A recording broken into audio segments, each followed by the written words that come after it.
नमस्ते साथियों, झुनझुनू पाठशाला में आपका स्वागत है।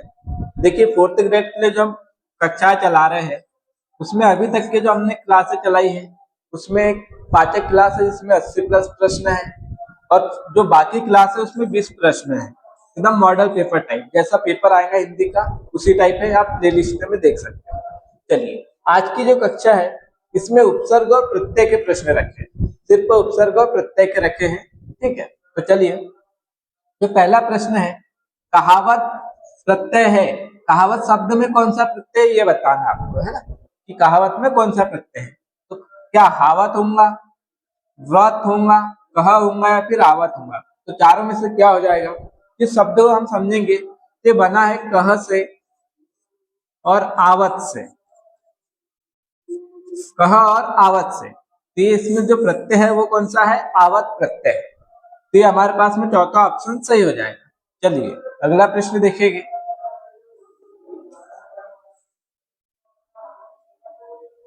किस शब्द में हिंदी उपसर्ग नहीं है। अब यहाँ प्रश्न को ध्यान देना है, मैंने आपको बहुत बार बताया है कि प्रश्न को शुरू से पढ़ने के बाद में एक बार पीछे से एक बार पढ़ना है कि उसमें क्या पूछा गया है। क्या उपसर्ग नहीं पूछा गया है ना, हिंदी वाला कौन सा नहीं है ये बताना है। तो अनजान में ये बना है अन और जान से। ठीक है, जान मतलब जानना होता है, अन मतलब नहीं जानना, तो अनजान हो जाता है। अगर से अन में आपको ये हलंत दिख जाए तो संस्कृत का उपसर्ग हो जाएगा। ठीक है, इसका हो जाएगा संस्कृत का। बिन चखा में क्या है, बिन उपसर्ग है, हो जाएगा बिन और चखा। और बिन उपसर्ग किस भाषा का, तो हिंदी का है। यहाँ भी बिन है, चाहे बिन जाना, तो दोनों ही किसके हैं, हिंदी के, और अन भी हिंदी का है। तीनों में कौन से उपसर्ग है, हिंदी के उपसर्ग है। लेकिन जो लापता है, लापता, ला और पता, तो जो ला उपसर्ग है यह अरबी का है, इसका है अरबी का है, तो विदेशी उपसर्ग है, हिंदी भाषा का नहीं है। तो ये हो जाएगा हमारे पास में चौथा ऑप्शन सही, इसमें हिंदी का उपसर्ग नहीं है।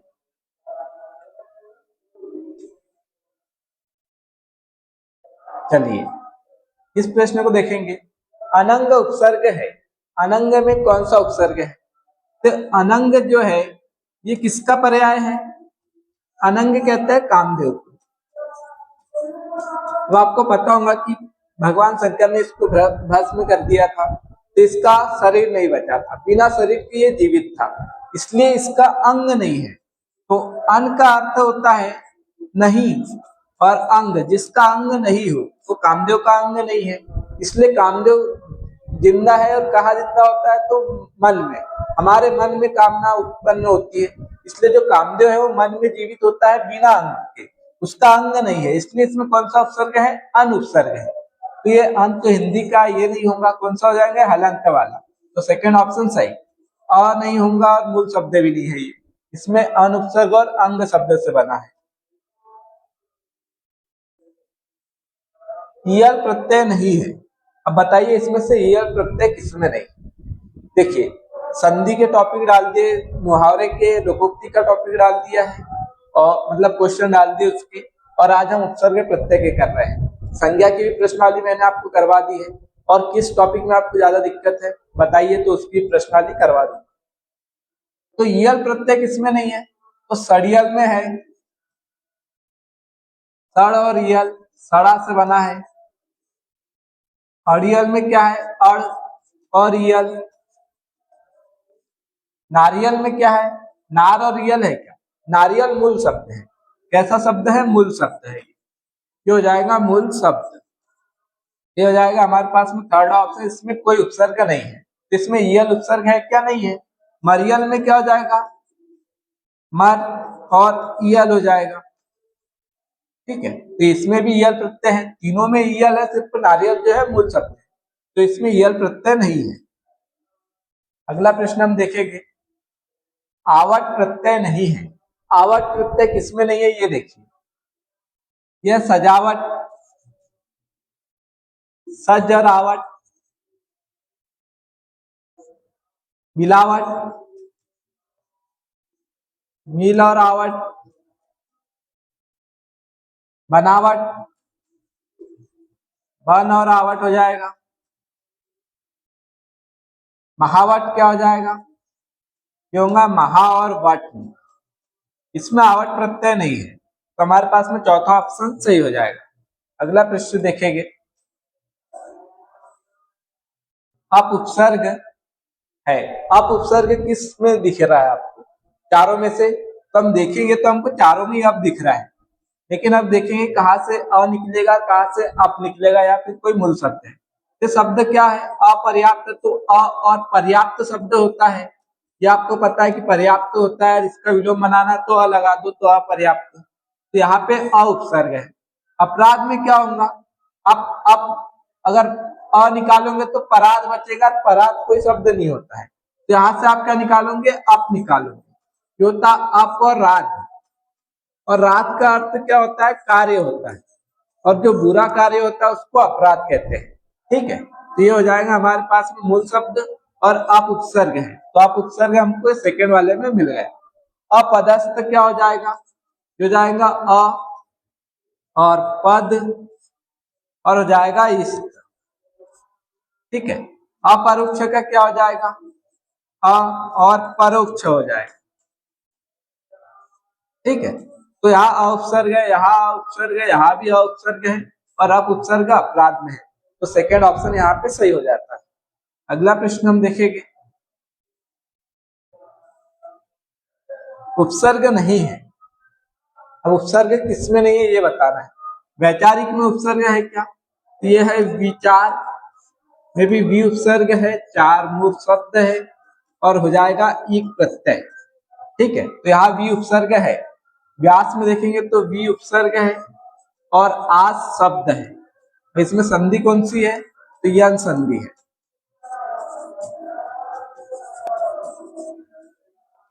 विक्षक में देखेंगे तो क्या हो जाएगा?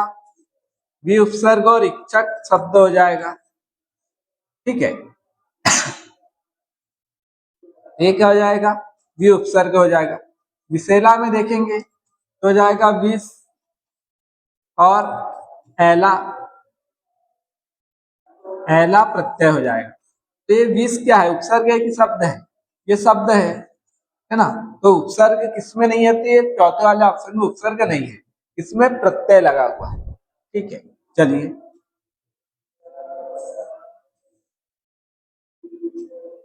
मूल शब्द और प्रत्यय सही है। अब कौन से ऑप्शन में आपको मूल शब्द और प्रत्यय बिल्कुल सही है ये बताना। रुलाई, रूल और आई नहीं होता है, क्या होगा? रुलाई रोना से होता है, तो रो और आई होगा। ठीक है, तो इसमें गलत दिया है। खदान, खद और आन नहीं होगा। खद क्या होता है? कुछ नहीं होता है। खदान किससे बनती है? जहां खोदा जाता है, तो ये क्या हो जाएगा? खोद और आन हो जाएगा, इससे बनेगा खदान। दोबारा मतलब दो बारह, तो ये बिल्कुल सही है, थर्ड वाले में कोई दिक्कत नहीं। तो तीसरा ऑप्शन हमारे पास सही हो जाएगा। सिंचाई सीच और आई होता है, लेकिन ये नहीं होगा। यहाँ क्या होगा? बड़ी की मात्रा होगी, सिच और आई, है ना। तो ये होगा सही वाला। तो ये थर्ड वाले में बिल्कुल सही है, शब्द भी सही दिया, उसका प्रत्यय भी बराबर सही निकला है। बाकी में यहाँ भी शब्द में दिक्कत है, मूल शब्द में, यहाँ भी दिक्कत है, यहाँ भी मूल शब्द में दिक्कत है। प्रत्यय बराबर लगे हुए हैं चारों।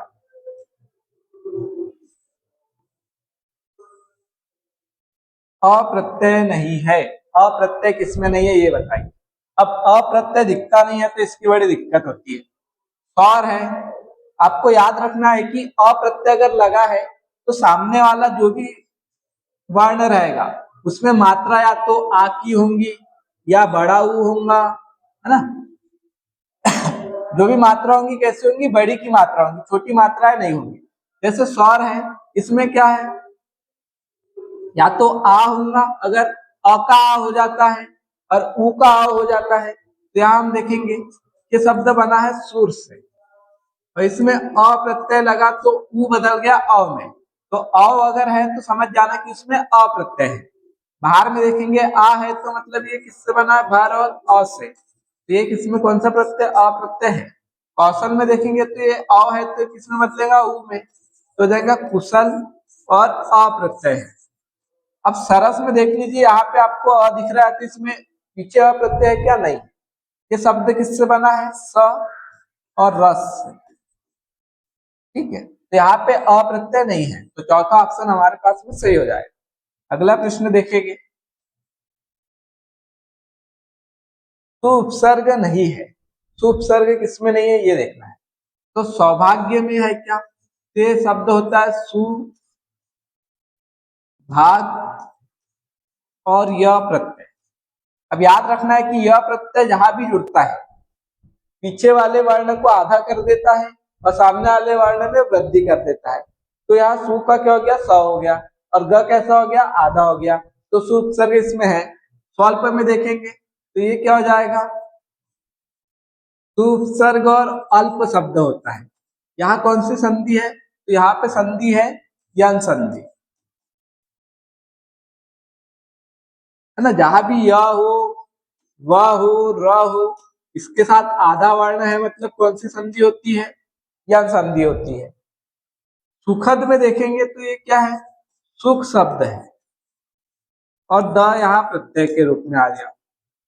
ठीक है, तो यहाँ पे सुख शब्द है, सु उपसर्ग नहीं है, तो ये हमारे पास में थर्ड ऑप्शन सही हो जाएगा।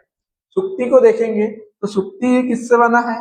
ये बना है सु मतलब अच्छी, अच्छा, और उक्ति, जो अच्छी उक्ति है उसको क्या कहते हैं? सुक्ति। ये उ और ये उ दोनों उ मिलकर क्या बन गई? बड़ी उ बन गई, दीर्घ उ बन गई। तो इसमें संधि कौन सी है? इसमें संधि हो जाएंगी दीर्घ स्वर संधि, हो जाएंगे दीर्घ स्वर संधि। चलिए, प्रति उपसर्ग नहीं है। अब प्रति उपसर्ग किसमें नहीं है ये बताना है। प्रत्युष में क्या है? प्रति और उस, यहाँ प्रति उपसर्ग है और यह के साथ आधा वर्ण है, मतलब संधि है यन संधि।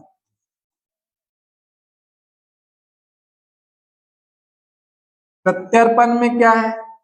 आधा वर्ण है मतलब यन संधि है, और यह हमेशा किसमें बदलेगा? ई में बदलेगा। वह किसमें बदलेगा? ऊ में बदलेगा। यहाँ यह है तो ई में बदलेगा, तो ये हो जाएगा प्रतिधन अर्पण। प्रति उपसर्ग है और संधि है, इसमें भी यन संधि है। प्रतीक में क्या है? प्र, प्रति, और क्या हो जाएगा? ईक हो जाएगा। तो यहाँ की और यहाँ की मिलके बड़ी होगी, तो कौन सी संधि होगी? दीर्घ स्वर संधि होगी।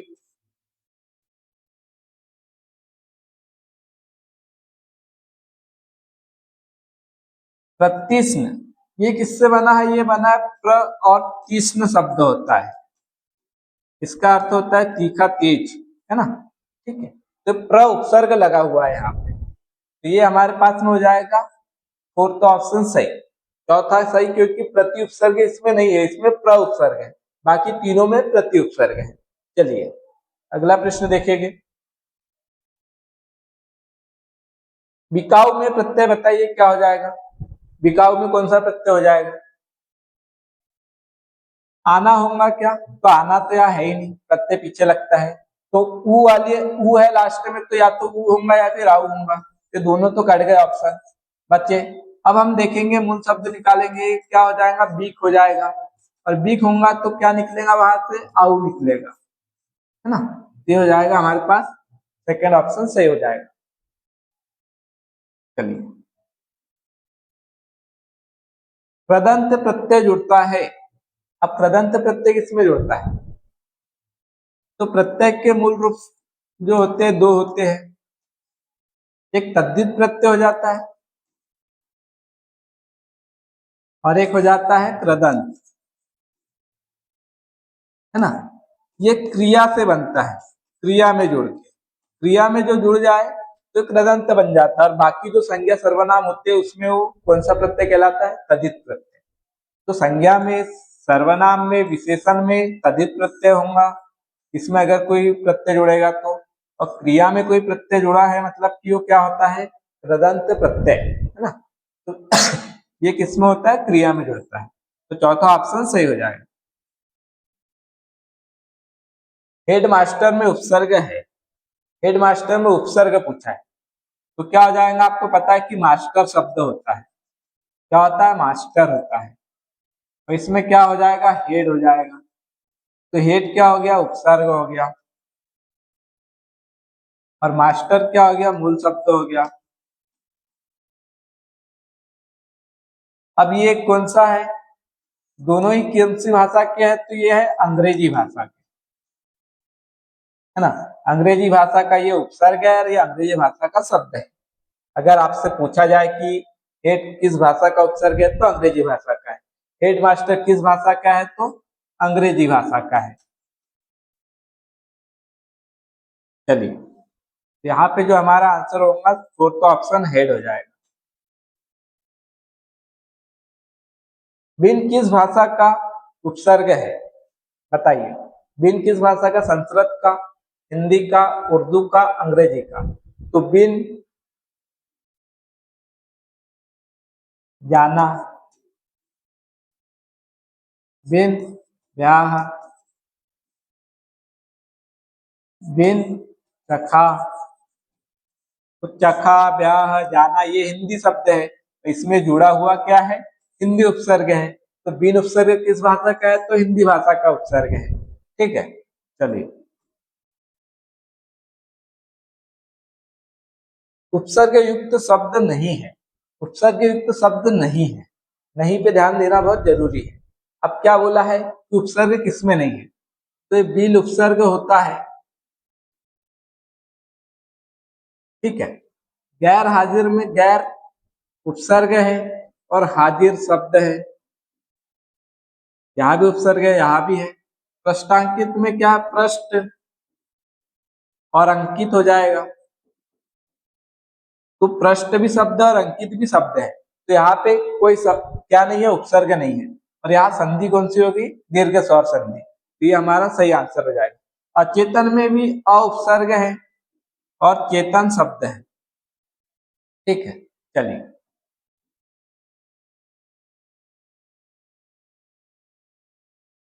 पूजनीय शब्द में प्रत्यय है, पूजनीय में प्रत्यय कौन सा है? तो ये है पूज ना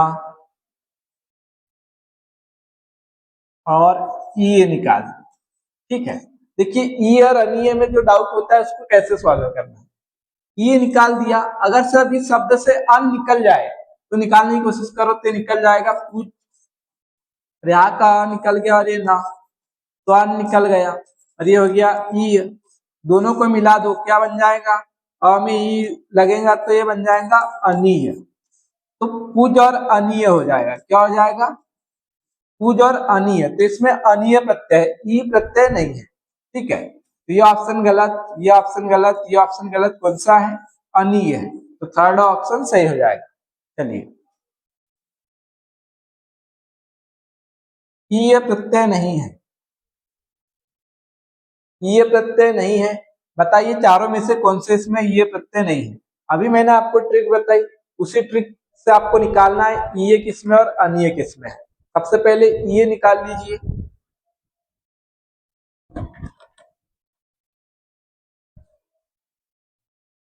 देखिए ऐसे प्रश्नों में क्या करना है? सबसे पहले ये निकाल, स्थानीय से हम ये निकालेंगे तो क्या बचेगा? स्थान। और ये निकल गया। अब अन निकलेगा क्या? ना तो है लास्ट में, लेकिन सामने आ की जगह क्या है? आ है, तो आन निकलेगा। मतलब कि यहाँ अन नहीं निकल रहा, तो इसमें कौन सा प्रत्यय? ईय प्रत्यय बिल्कुल सही है, यहाँ ईय प्रत्यय है। पाणिनीय में देखेंगे तो इसमें से आप ईय निकालोगे तो क्या बचेगा? पानिन और ईय हो जाएगा। अब यहाँ से क्या निकलेगा? ना तो है लेकिन सामने क्या है? इसमें ई लगा तो इन निकलेगा। अन नहीं निकल रहा मतलब ईय प्रत्यय है। ग्रहणीय में देखेंगे, यह है ग्रह न और ये हो जाएगा ई। यहां से अ निकल रहा है क्या? तो बिल्कुल यहाँ ह से अ निकल जाएगा, ये ना हो जाएगा, है ना। तो जब ये र का प्रभाव हट गया तो न इसमें बदल जाएगा, तो अ निकल गया, तो ये अनीय हो जाएगा। और ये जब र यहाँ से हट गया तो ये री हो जाता है। ये शब्द बन जाएगा हमारे पास में गृही और अनीय हो जाएगा इसमें, क्योंकि अन निकल जा रहा है, इसमें अनीय प्रत्यय है और ईय प्रत्यय नहीं पूछा है तो इसमें अनीय है, तो ये हमारे पास सही हो जाएगा। मानवीय में देखेंगे तो हमको पता है कि मानव शब्द होता है और इसमें से ईय प्रत्यय निकाल दिया, यहाँ न तो है ही नहीं तो अंत तो निकलेगा ही नहीं, मतलब तीनों में क्या है, ईय प्रत्यय है और ग्रहणीय में कौन सा है, अनीय है, तो थर्ड ऑप्शन सही हो जाएगा। अत्यंत शब्द में उपसर्ग है, अत्यंत शब्द में कौन सा उपसर्ग है, ये देखिए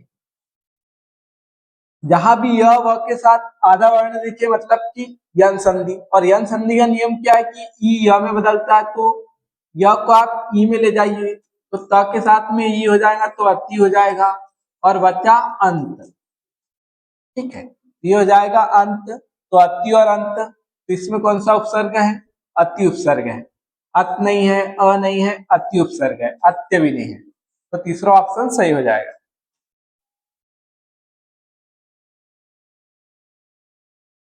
चलिए ईय प्रत्यय नहीं है, मतलब ये नहीं, ई प्रत्यय नहीं है, ई प्रत्यय पूछा है तो किसमें नहीं है, पानी में, मिर्ची में, नरमी में, गुलाबी में, तो पता है कि गुलाब होता है और गुलाब में ई जोड़ दो तो गुलाबी हो गया, मतलब ई प्रत्यय है। नरम शब्द होता है, इसमें ई जोड़ दो तो इसमें भी ई प्रत्यय है, नरमी बन गया। मिर्च होता है तो मिर्च में ई जोड़ के मिर्ची बन गया। पान, पान नहीं होगा है ना, पानी का कोई वो नहीं होता है पान, तो ये क्या है, पानी का पानी है ना, ये हो जाएगा मूल शब्द, तो इसमें ई प्रत्यय नहीं है, ये हो जाएगा हमारे पास में फर्स्ट ऑप्शन सही।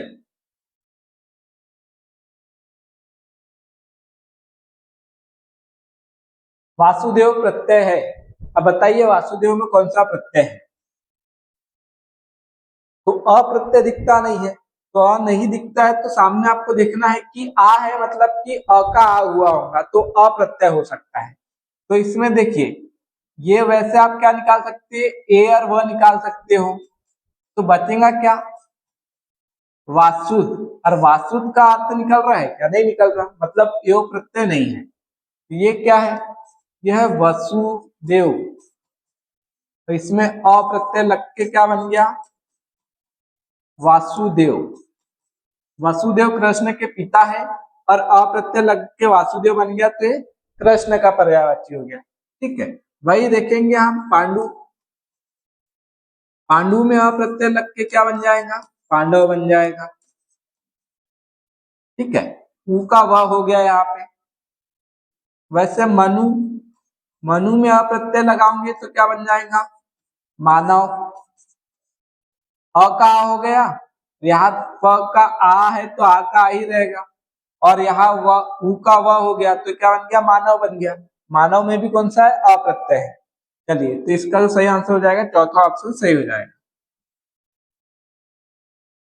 सम उपसर्ग नहीं है, अब बताइए सम उपसर्ग नहीं है, संदेह किससे बना है, ये बना है सम और देह से, इसमें सम उपसर्ग है।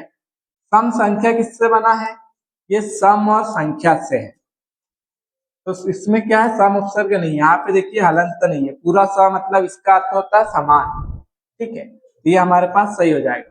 समुचित किससे बना है, ये बना सम और ऊ दिख रहा है ना, चित नहीं होता है, उचित होता है, तो ये निकल गया उचित।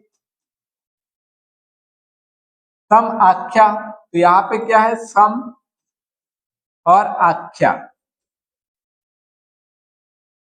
ठीक है, इसमें सम उपसर्ग है तो यहाँ पे सम उपसर्ग नहीं है, ठीक है, तो सेकंड ऑप्शन सही हो जाएगा। चलिए सर उपसर्ग नहीं है, सर उपसर्ग किसमें नहीं है, ये हो जाएगा सर और पंच, यहाँ पे सर उपसर्ग है, फारसी का है ना, फारसी का सर उपसर्ग है ये, दार यहाँ भी सर उपसर्ग है, सर और कार यहाँ भी सर उपसर्ग है, सर और ओवर नहीं होगा, सरोवर मूल शब्द है, ये तालाब को कहते हैं, ये हमारे पास हो जाएगा चौथा ऑप्शन सही।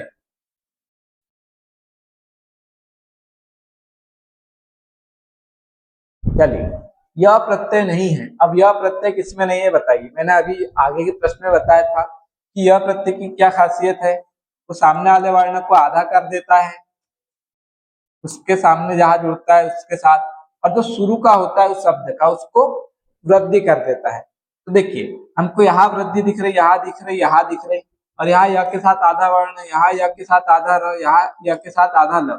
तो इस नियम से हम पहचान लेंगे कि ये वाले इसमें यहाँ पे आ भी नहीं हुआ है और यहाँ य के साथ आधा वर्ण भी नहीं है, तो इसमें यह प्रत्यय नहीं है। तो इस शब्द को देखिए, ये बना किससे है, ये बना है सहित और यह प्रत्यय से। तो यह जैसे जुड़ा ता आधा हो गया, स्व का सा हो गया। माधुर्य किससे बना है, मधुर और यह प्रत्यय से। यह जुड़ा तो रा आधा हो गया, म का मा हो गया। ये किससे बना है, ये बना महा और काय से। ठीक है, दोनों शब्द है, इसमें यह प्रत्यय नहीं है, थर्ड ऑप्शन सही। वात्सल्य देखेंगे तो बना है वत्सल और यह प्रत्यय। यह प्रत्यय जैसे जुड़ा, ला आधा हो गया और व का बा हो गया। ठीक है, चलिए नि उपसर्ग नहीं है। नि उपसर्ग इसमें से किसमें नहीं है, न्यस्त। य के साथ आधा वर्ण मतलब यह बदलेंगी ई में, नी और ये हो जाएगा अस्त। तो ये हो गया। निगाह, निगाह कैसा है, मूल शब्द है, इसमें कोई प्रत्यय नहीं है, तो ये हमारे पास हो जाएगा, ना कोई उपसर्ग है। ठीक है, तो सेकंड ऑप्शन सही।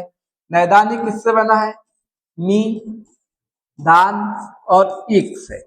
इक प्रत्यय क्या करता है, जुड़ता है तो सामने वाले में वृद्धि कर देता है, तो ये निदान शब्द बन जाएगा। निदान में इक जुड़ेगा तो क्या हो जाएगा, नी का नय हो जाएगा तो नैदानिक हो जाएगा। तो निदान में नी उपसर्ग है। निपात में देखेंगे तो मूल शब्द नहीं है, नी और पात हो जाएगा, क्योंकि अगर इसी में हम नी उपसर्ग लगा के निपात बनाते, वैसे प्र उपसर्ग लगा के प्रपात बना देंगे, मतलब कि पात मूल शब्द है, उपसर्ग अलग अलग लगा के अलग शब्द बन सकते हैं। तो निपात में भी नि उपसर्ग है, तीनों में नि उपसर्ग है। निगाह मूल शब्द है, इसलिए इसमें नहीं है, क्योंकि अरबी का शब्द है। उप उपसर्ग नहीं है। अब आपको बताना, आप उप उपसर्ग नहीं पूछा है ना, तो किसमें नहीं है ये बताना है। तो ये बना है उप और इच्छा। तो यहाँ देखोगे कि यहाँ पे अ और ई आई है, तो ये बदल गया, तो कौन सी संधि होगी, गुण संधि होगी। उपजाऊ में देखेंगे तो उप, ऊपर जाऊ नहीं होता कुछ, तो ये हो जाएगा उपजर आउ प्रत्यय हो जाएगा इसमें। ठीक है, तो उपज शब्द है, यहाँ उप उपसर्ग नहीं है, तो सेकंड ऑप्शन सही। उपाध्याय में देखेंगे तो ऊपर अध्याय हो जाएगा, यहाँ पे दीर्घ संधि हो गई। औपनिषद में देखेंगे तो ईक प्रत्यय लगा है, पीछे देख लो कि ईक है, तो समझ जाओ आगे वाला बदला है ना। तो इसको छोटा करो, अ बदलेगा ऊ में, तो ये हो जाएगा ऊ और ये हो जाएगा प, उप और ये हो जाएगा निस और ये हो जाएगा दिक।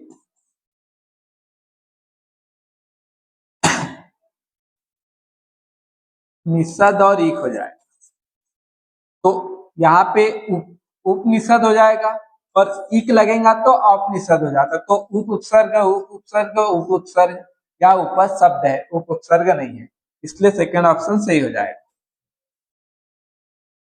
चलिए, मूल शब्द और प्रत्यय बताइए, इसका विग्रह गलत पूछा है ना, गलत वाला विग्रह कौन सा है। तो लड़ाका में मूल शब्द लड़ और आका प्रत्यय है, तो बिल्कुल सही है। घुड़की में घुड़क शब्द है और ई प्रत्यय है, बिल्कुल सही है। बिगाड़ू में बिग और आड़ू नहीं है, आड़ू प्रत्यय तो है लेकिन बिग शब्द नहीं है, क्योंकि बिगाड़ू किससे बना है, बिगड़ से, है ना, बिगड़ गया जो उसको बिगाड़ू कहते हैं। तो किससे बना है, ये बना है बिगड़, तो ये आड़ू भी नहीं आएगा। तब बिगड़ निकल गया तो बचा क्या, ऊ बचा, तो इसमें कौन सा प्रत्यय होगा, ऊ प्रत्यय, शब्द होगा बिगड़। ये हमारे पास गलत देख के रखा है, तो ये सही हो जाएगा। विशेला विष और ऐला बिल्कुल सही है। चलिए, इसमें थर्ड ऑप्शन हो गया। प्र उपसर्ग नहीं है, बताइए प्र उपसर्ग किसमें नहीं है। ये शब्द है प्र और खर, बिल्कुल सही है। यह है प्र और स्तुत, यह है प्र और तिभा नहीं होता, तो क्या होगा प्रति और भा। अब भा मूल शब्द है, कैसे पता करें? इसमें और उपसर्ग लगा, आ उपसर्ग लगा के देखो तो बनता है आभा। प्र लगा के देखो तो बनता है प्रभा। वी लगा के देखो तो बनता है विभा। वैसे प्रति उपसर्ग लग के बना है प्रतिभा, जिसमें प्र उपसर्ग नहीं प्रति है, तो थर्ड ऑप्शन सही। प्रार्थी में देखेंगे तो यह प्र उपसर्ग और अर्थी, क्या प्र उपसर्ग है, इसलिए थर्ड ऑप्शन सही। उप उपसर्ग नहीं है, तो आपको बताना उप उपसर्ग नहीं है तो किसमें नहीं है, तो हो जाएगा उप और इंद्र। यहाँ गुण संधि है, ए है मतलब गुण संधि और ई से, यहाँ उप उपसर्ग है तो हो जाएगा उप और आसना। यहाँ भी उप उपसर्ग है, ये हो जाएगा ऊपर और युक्त। तो यहाँ पे क्या है, ऊपर शब्द है, उप उपसर्ग नहीं है। उपाधि में देखेंगे तो ये हो जाएगा ऊपर आधि, तो यहाँ पे उप उपसर्ग है, इसमें नहीं है थर्ड वाले में, तो थर्ड ऑप्शन सही।